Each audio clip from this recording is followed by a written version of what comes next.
say the town of Groza was not built, but uncovered, dug up from beneath a cemetery mound by soldiers of the Black War. When the trenches were filled and the bodies left to rot, the fog rose from the earth as if the land itself sighed in relief or regret. That is where the tale begins. Not in sunlight or cities, but in the shadow of what should have remained buried. I was not a man of superstition. I was a scholar, an antiquarian. But greed can infect the mind of even the most rational, like black ink spilled across a clean page.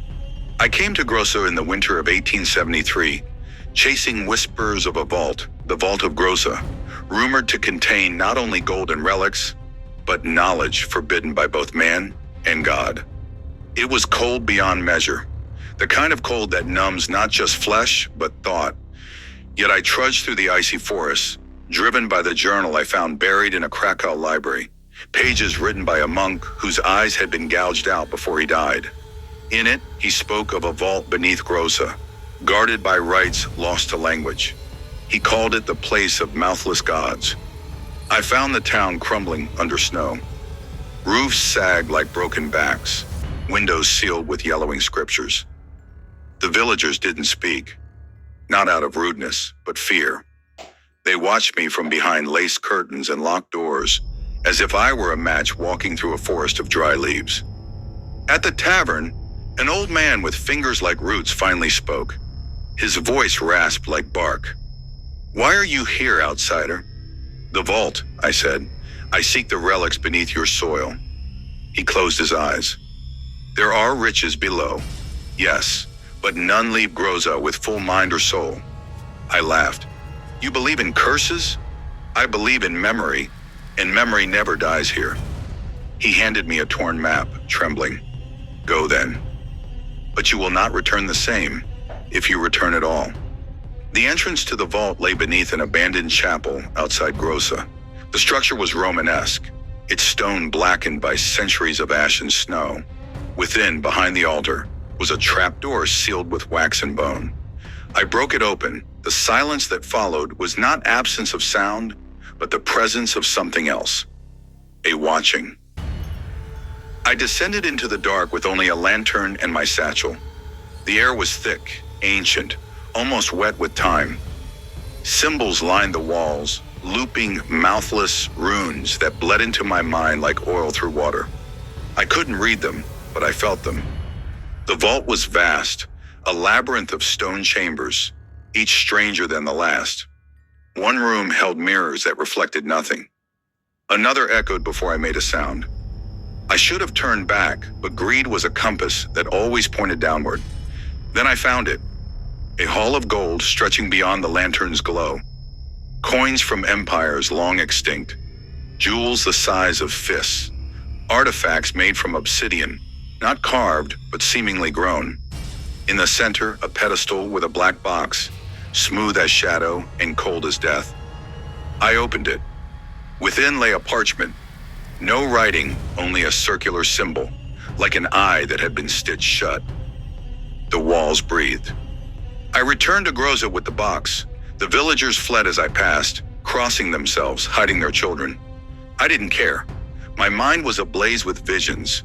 Architecture not of earth, voices and languages with no vowels, machines made of bone and thought. I tried to study the symbol, to translate it. Every night it changed. No matter how I copied it, the ink would bleed into new shapes by morning.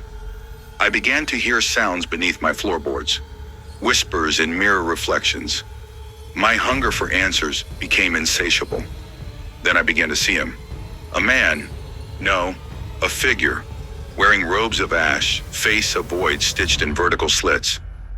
He would stand at the edge of my vision, unmoving, watching. One night I awoke to find my hand moving on its own, drawing the symbol over and over until the paper tore from pressure. I went back to the vault. It was no longer the same place. The walls pulsed like flesh. The runes moved on their own. The deeper I went, the more I lost time. Seconds stretched into hours, hours into days. I found chambers that shouldn't exist, ones with stars painted not on ceilings but in the air. I met him again, the stitched-faced figure. He did not speak with words, but I understood him in sensation, a communication of dread and longing. He showed me the true vault, a final door carved from petrified screams. It could not be opened with keys or strength, only with want. And so I gave in. I let my greed consume me. I offered my name, my memories, the smell of my mother's hair, the taste of joy, the weight of guilt, all sacrificed on an altar of desire. The door opened. What lay beyond was not treasure. It was truth. I stood in a place that was not place, a void lit by no sun, filled with structures made of moments. Ideas had shape, emotion had color. I saw beings, enormous, formless, aware. One turned toward me. Its gaze pierced every life I had ever lived. Past, present, possible. You came for gold, it said, though not aloud.